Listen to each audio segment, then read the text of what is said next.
What's up, folks, and welcome to the 9-4 podcast, hosted by your boy Menzi, otherwise known as the Fitlosopher, and brought to you by the 9-4. All right, so we're going to cut to the chase here and get straight down to business, delving into a phenomenon that is part of our raison d'etre, our essence, you get me, and that is Bridge the Oceans. And to help us do that, we've got the originator of Bridge the Oceans in South Africa, the man that brought the magic here, and the man that's developed the phenomenon. I'm talking about Mr. Paul Ward himself. And Paul is going to give us a good recount of the history of Bridge the Oceans, how it links up to similar events across the world, his vision for Bridge the Oceans in South Africa, and how it can continue to metamorph and bring more impact and connection in South Africa's running community. So without further ado, Mr. Paul Ward, welcome, sir. Thank you, Menzi. Yeah, I think, it's 10 years of the 9-4 this year, and we're kicking it off with Bridge the Oceans 24, so it's a fitting time to sort of go back to the origins, and sort of there's a lot of new people in the running community, and we can just sort of, go on the journey of what took us here to this year, this week, this moment in time with the 9-4 and Bridge the Oceans, part of the Bridge the Gap community. And yeah, excited to chat to you about it. Absolutely, absolutely. We know that the present is a product of the past. And to help us get into the past of Bridge the Oceans, I guess it's worth asking, all right, for you to talk us through Bridge the Oceans. Where does it stem from? Where did you get the idea from?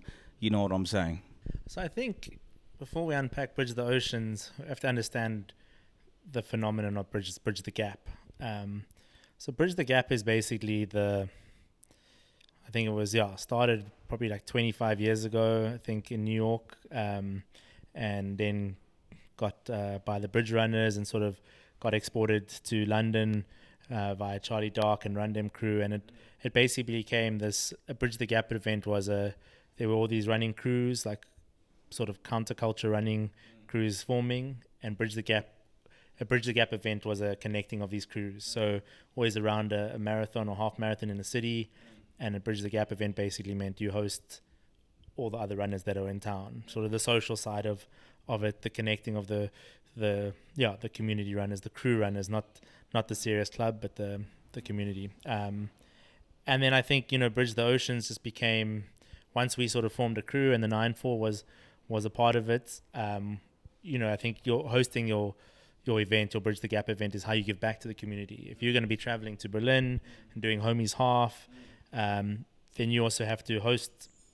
one in Cape Town, so when the homies come down here, that you're giving back. I think if you're going to rock up in a city and have people host you, then you also have to host them so that was the idea. Like, we want to be a part of this bigger community. We want to host and we want to be received. So that's how Bridge the Ocean started. Like, after a few years of going to Berlin for the Homies Half and a few other events, we decided, let's do our own one. Let's call it Bridge the Oceans as a sort of official Bridge the Gap event. And it was always around the Two Oceans Marathon, which, I think 8-9 years ago when we started Bridge the Oceans, that was the top sort of running race.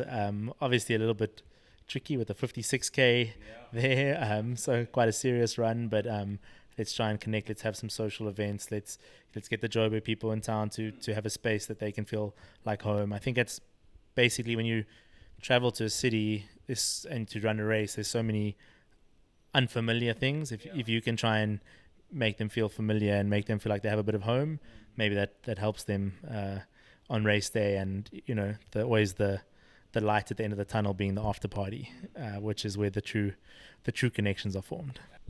Yeah, I'm sure. Many lifelong connections and memories formed at after parties. But let's continue on this historical trajectory. All right. What were some of the growing pains of the initial stages of Bridge the Oceans? We know that an initiative like this takes a lot of time, a lot of effort, and you kind of have to get it ingrained into people's mindset, build up the interest, and I guess build up, for lack of a better term, the clout. You know what I'm saying? So, what were the initial struggles with setting up this initiative and developing it to what it has become today?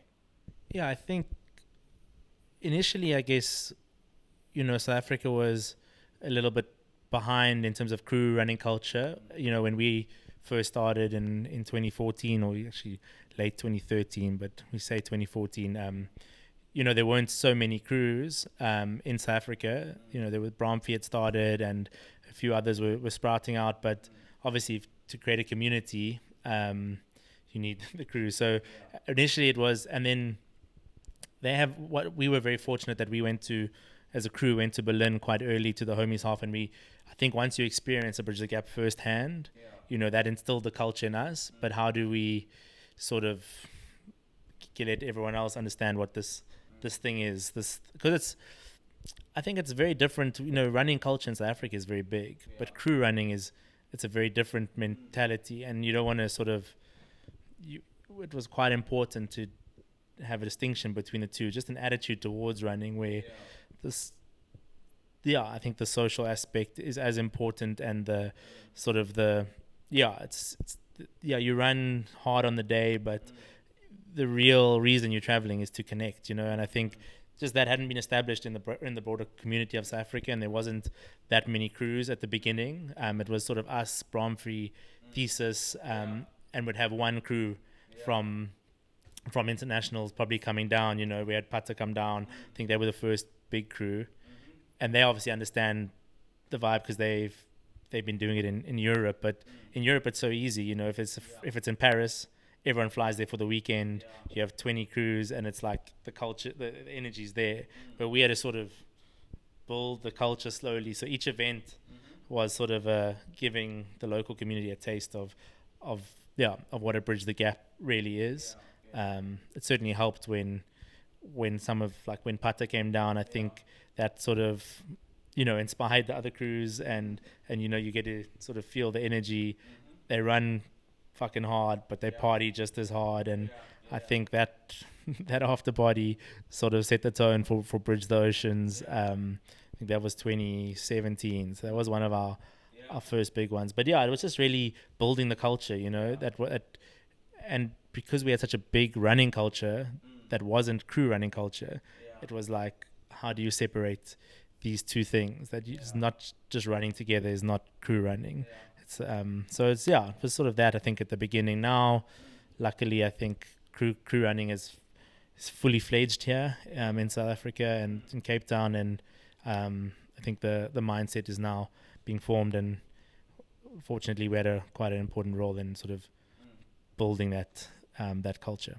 Fantastic, Paul. So you're basically saying that you had to get South Africans to loosen up a bit, you know what I'm saying? Stop us from being so formal and so regimental in our running, and embrace a more colorful approach to running that prioritizes the physical but also emphasizes the cultural and the connection, which is a phenomenal point, dare I say. But looking back to the past, and I guess projecting to this juncture, do you think that vision that you had all those years ago has been realized? Do you think that the culture has been built? Is there still some more work to do? What are your thoughts on that? Yeah, I think in the past decade that we've been in crew running culture, crew running has evolved dramatically around the world. I think running has evolved. I think running was sort of a niche, or crew running was a niche, and now when running has become so counterculture running is now mainstream, I would say. Like everyone's sort of running, and it's much there's the distinction is sort of blurred between all forms of crew culture and crew running, and Bridge the Gap movement has evolved, and everything has completely changed to 10 years ago. So I think because of the international, or this Bridge the Gap culture has changed so much that I'm not sure we've created our own version of it. I think the crew culture in South Africa is its own thing, and around the world we've seen a lot of crews fall off and a few crews really excel. And I think what's amazing is everyone has their own unique identity now, and we have our own unique thing. And I'm very proud of what we have created and what we have realized. I think we've learnt a lot from our counterparts who started it overseas, and we've adapted and we've created our own space. And specifically the 9-4, I think we've sort of stayed true to who we are and what we're about throughout the years, and sort of haven't sort of followed the trends, or we've just been, we're small tight-knit family that makes hopefully big impact through the hard work of a few. Small but mighty, as the saying goes. I just want to pick your brain on the distinction between Bridge the Oceans and Bridge the Gap, and specifically what South Africans, do you know South Africans? We're a fairly proud people, and we do like to think that we do things differently. I'm saying we certainly flavor our food better than most people. Some might say that we are better dancers. I'm saying I think it's safe to say that we've swept the cultural scene across the world with the likes of Tyler and Amapiano and things like that. So yeah, we're a country that's riding the crest of the wave, as the saying goes. But going back to Bridge the Oceans and Bridge the Gap, all right, how do you think South Africans have augmented it? Or rather, what makes Bridge the Oceans different to Bridge the Gap? All right. Well, I think Bridge the Gap is sort of just now it's just a term about like communities coming together. So I don't think Bridge the Gap necessarily has its own identity. Like Bridge the Gap, like Seoul in Korea has its own thing. Bridge the Gap New York has its own thing, and like these are just events that the local crews bring on, and each one has their own identity. I think one thing that's interesting about Bridge the Oceans is also because South Africa is so far away from the rest of the world. It's not really an international event. It's really a local event where like Joburg and other provinces are all down, and we try to they're incorporated, and of course international runners. But it's not like a Bridge the Gap in Europe where you have 50 people from each country all coming together. It's really and I think the fact that Bridge the Oceans is around a 56k and a 21k on the same weekend, it's a very unique elements that make this weekend very different. I think 56k's is with the hills is not a joke. It's not the flat 21k in Berlin where you can just rock up and have a few beers the night before and wing it if you want to, or that's a different sort of culture so I think that's what makes us unique. I think Bridge the Ocean's unique. I think obviously within music and culture and all the elements that make a Bridge the Oceans, that's what give us our own flavor and our own identity. And I think through the individual runners that come here, from the whole of South Africa, it's the melting pot of our cultures that make Bridge the Oceans special. We're a big country with a lot of diversity, so it's about connecting that rather than connecting the whole world. And of course, when the international crews come down, we're very happy to host them and excited to show them our side of the world. A more punchy question: who parties harder, South Africa or the rest of the world, when it comes to bridging? I think it's hard to beat a Berlin after party. I wish we could be otherwise. Again, their parties start at 9 and finish at 5 a.m. on a Monday morning. And somehow their lifestyle works with that. For us, I think, we have a different one. We start earlier. We start at 5 p.m. We end at midnight, but it's more of a day vibe, and it's a different energy.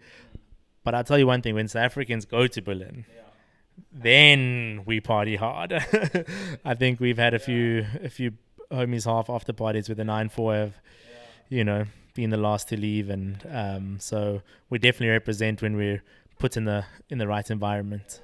Nothing beats a good South African export. One of the fondest memories I have from Berlin was a group of us from the 9-4 and other South Africans that were there to run, singing Shosholoza during the shakeout, you know what I'm saying? And everyone was just humming along the rhythm, not knowing what we were saying. But I think that demonstrated the impact and I guess the resonance that South Africans can have outside of South Africa, you know what I'm saying? We got the sauce, as some people might say. We've got the sauce. All right, looking into the future now. Actually, no, let's double back to the partying, you know what I'm saying? I know that the 9-4 has, as some of our ministers might say, a humdinger razzmatazz of a week that is planned for Bridge the Oceans, you know what I'm saying, with all sorts of artistic features and sporting events. All right, can you talk us through some of the stuff that you got lined up for the community this coming week? Yeah, I think it's our 10-year birthday. It's not our 10 year of Bridge the Oceans, but for our birthday, Bridge the Oceans birthday edition, it's definitely a big one for us. And yeah, I think we've elevated ourselves on multiple levels with having sort of elite talks, which we haven't done in the past. We've always sort of been more casual, but we're really excited to host the current Two Oceans champion, Give More, on the Wednesday night and the opening night, as well as a 10-year retrospective photographic exhibition in our home, the Burrow, sort of looking back at all the Bridge the Gaps and Bridge the Oceans that we've been a part of, and we're really sort of excited to sort of show that history of it. So that'll be the Wednesday night, and then the Burrow, our home, which is only sort of recently, or version 2, come to fruition, is going to be open for the public for Thursday and Friday, with sort of recovery aspects, with sort of hype ice and all these recovery boots, because as we know, 56 is no joke. And then it's the sort of usual little shakeout the Friday morning,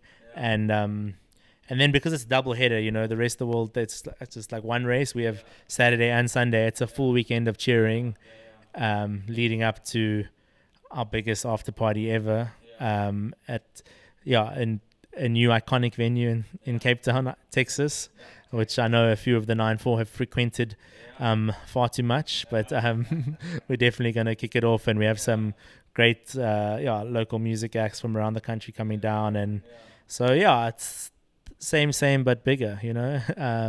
And I think the Burrow is something we've been working on for a while, and we're really excited to sort of a lot of activities just happen in and around the space. Again, give the extended community a home for these 3 days, make them feel a safe space. Excited for it. The fundamental message is keep your diaries open, keep your afternoons and evenings open, because it's going to be one hell of a week from the 9-4. And I know some of you people, the only Texas you know is the one from Beyonce. You get me? It ain't Texas. And it ain't old. I don't know that song, but anyway, that's the Texas. That's what you know. You get me? Or the great state of Texas. All right, now back to Bridge the Oceans and casting our eyes into the future, and also the 9-4's birthday. You get me? Happy birthday, 9-4, in case you didn't know. 9-4's 10th year anniversary. Well, it's not a marriage, so it's not an anniversary. It's a birthday.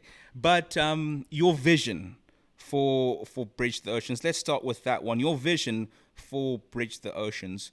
Where to from here? All right. How does it evolve as a cultural phenomenon, and perhaps other elements that Bridge the Oceans can take on? I'm thinking about communal engagement. I'm thinking about education and various other facets that are also connected to the reality in which we live down here in Cape Town and South Africa. So can you fill us in with your ideas, Mr. Ward? Bridge the Oceans is only one aspect of the 9-4. You know, I think, and it's quite focused, you know, on this. It's not really, it's about, you know, connecting the crews that are down for the weekend. I think, you know, now that the Burrow is sort of entering a new decade, or the 9-4 is entering a new decade, I think that's more where the expansion is focused, you know. I think so. Bridge the Oceans is a very important weekend for us, but I think how we're sort of looking forward is more about every month sort of engaging with the local community and expanding, and really using the Burrow has become a very important part of our world, just to have, we're obviously not a first world country, and the facilities that are overseas are much more accessible. So we're hoping that the Burrow becomes a place that, of course, the 9-4 utilizes and engages in, but also that it expands opportunities for others. We already had sort of a taste of that with the exhibition 2 weeks ago, and sort of, how can this space sort of make a cultural impact, and that's definitely, we're looking forward. The running thing we pretty connected in now. We're trying to look at other avenues. How can culture and running connect? How can things that not, I think you'll see 9-4 sound system starting. Obviously, the podcast is a sharing of minds, and just sort of expanding on these sort of crew mentality, but into other aspects of life, and how can we connect other people, maybe outside of running, into running, or just completely outside of running. So I think, Bridge the Oceans it's a celebration of the extended community, and that'll stay what that's about. I think we're more looking forward to growth in terms of other aspects of the 9-4. So I think that's, keep your eyes out for this year. This is sort of the kickoff of a year of events, a year of firsts for the 9-4 and for the extended community. That on our 10th anniversary, we're talking about a year of firsts, and a kaleidoscope of cultural and physical and communal events. That sounds tremendously exciting. Closely related to that, 10 years, 9-4. Simple question. Such a simple question.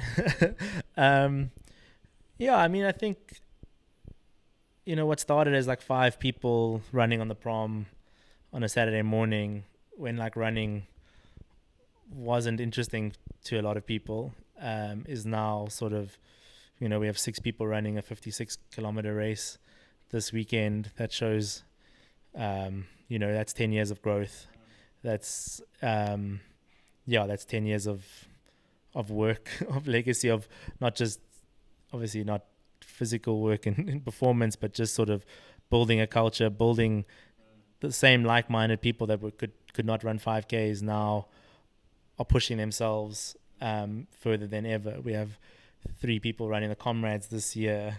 That's also 10 years of culture and community building to like allow us to expand there. So I don't know. I think 10 years is just it's hopefully just a dot on the timeline of how the progress is going. I think we're excited this year to look back at the legacy. I think a lot of people see us as we are now, but 10 years ago it was just 5 friends on the prom, and running wasn't interesting. Now everyone wants to be a part of a running crew, and obviously that's not just the 9-4, that's the global phenomenon of crew running. But when we started, it wasn't a thing. You couldn't. Now it's an easy thing to sort of see that a crew is going to be a powerful thing if you start and put energy in. But we started it when that vision wasn't there, where people were very confused and didn't really understand why you would do this. So I think 10 years is just a moment for us to reflect on the past, but we're not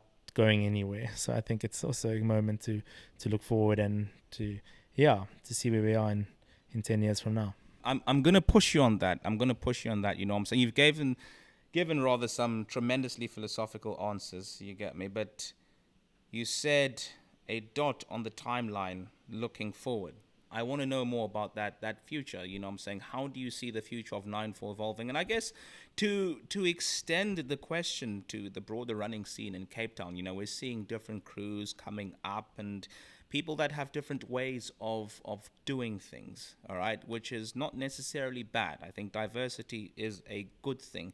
But how do you see the evolution of the 9-4, and how do you see the evolution of running, crew running in Cape Town, and the 9-4's place within that broader evolution?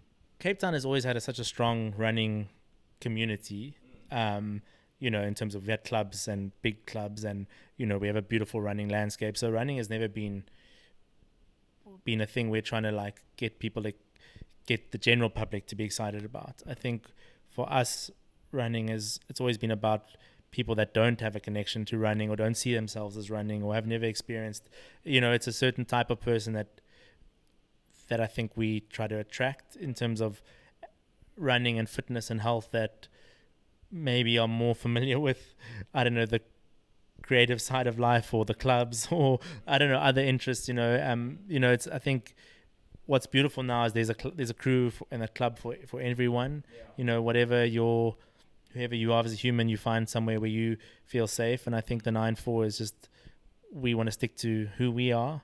I think we don't really follow trends or like, I think, a lot of crews are getting very big, and that seems to be like and which is amazing. We have the more people running, the better. So it doesn't really matter how many, as long as people are running. I think our thing has always been about not being big, about being small and being intimate, and that everyone knows everyone's name, everyone knows everyone's history, everyone, it's about a intimate, deep connection. And I feel like that is long lasting. And I think looking forward, the goal is to, how do we keep the intimacy and depth of the relationships within the 9-4? Because the 9-4 is like, I think it's a far more intense relationship than some of the other crews.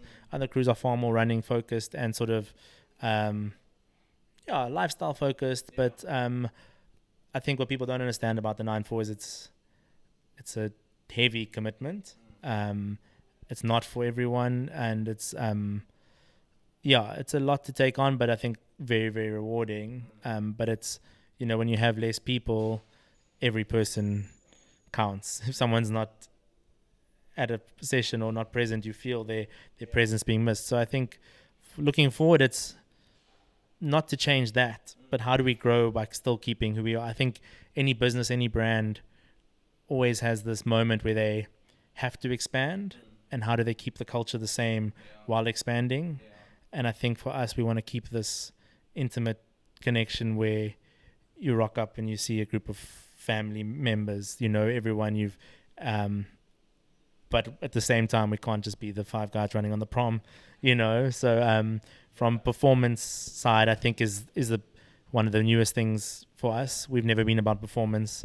Now, I think the next 10 years, performance is going to become a really fundamental pillar, whether it's achieving small firsts or comrades, or I think, that's something we're really excited about. Something 5 years ago, we'd never even thought about a marathon. That wasn't really it. We didn't care about that stuff. Now that's what the crew wants. That's what the crew, and now in the next 10 years, you're going to see many comrades, many 2 oceans, many big ambitious goals, which is a whole new, a new identity for the 9-4, and something we're sort of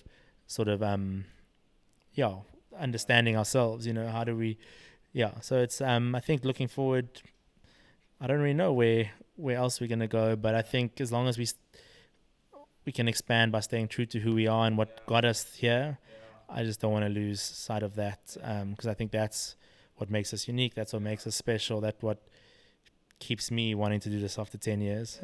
So I think the intimate family vibe with as big an impact as possible.